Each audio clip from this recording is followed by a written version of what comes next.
possibly can. And what does success look like? It looks like no matter what you throw at this movement, no matter how much you tar and feather us, smear, slander, call us names, cancel us, you call us a racist, or you try to put our candidate in jail, that we understand that this is a different type of divide. This is the citizens of a country who we own the country, not them. We own the country, not them. We're in charge, not you. You work for us.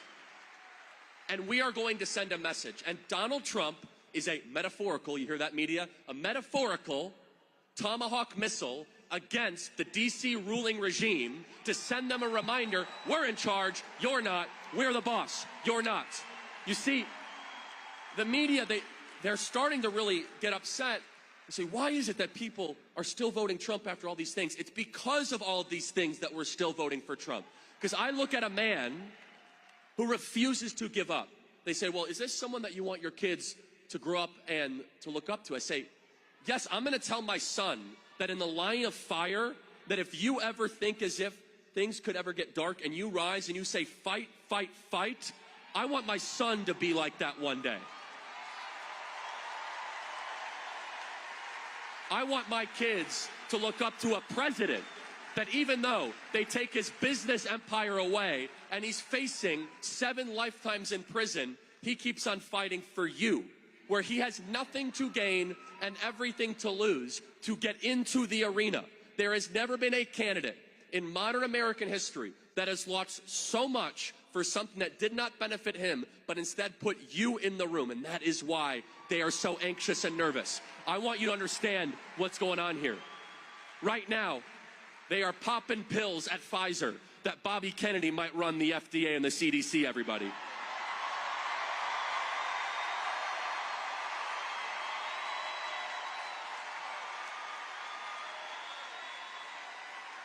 Right now, the warmongers in D.C. are shaking. They're trembling like a leaf that Tulsi Gabbard might go in and expose the fraud of us sending $200 billion to Ukraine while our border remains wide open.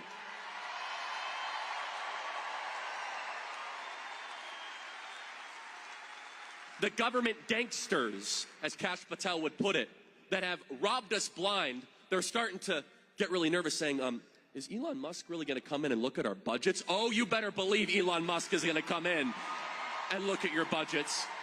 The Department of Government Efficiency czar.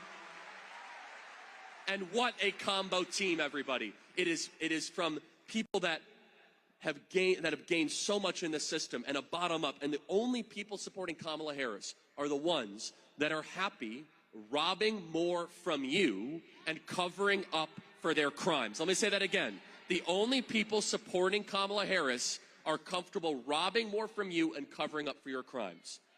For 50 years, this part of America has grown poorer while the kingdom of Washington, D.C. has grown infinitely richer. The wealthiest counties in America are all centered around Washington, D.C.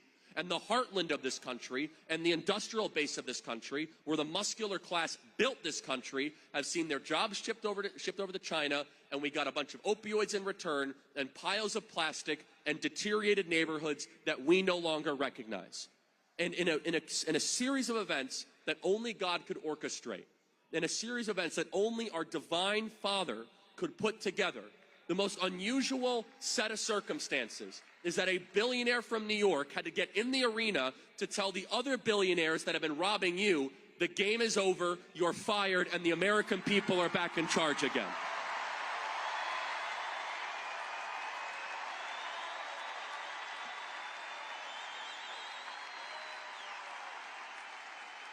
I will close with this.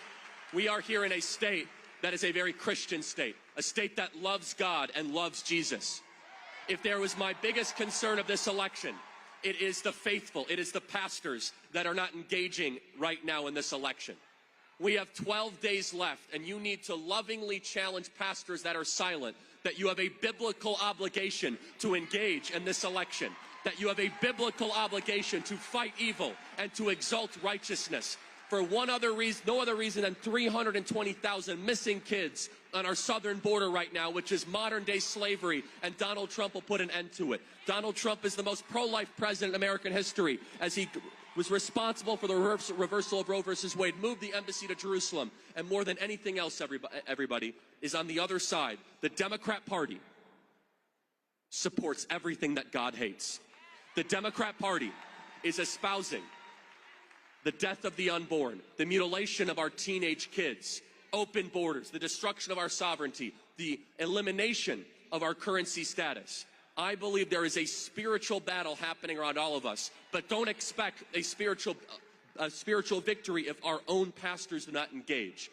Right now, this state is a Christian state. I want to see that to continue. But we need the faithful. We need those of you that have influence over your congregation to put pressure on your pastors. And those, if you're a pastor watching this right now, I hope this touches you. I hope you, and I'm looking right in the camera right now, I hope you give a Sunday sermon and you talk about how the Democrat Party believes everything that God hates. I hope you tell your congregation how to biblically vote. I hope you challenge them and tell them to get in the arena. Because everybody, we have 12 days of voting left.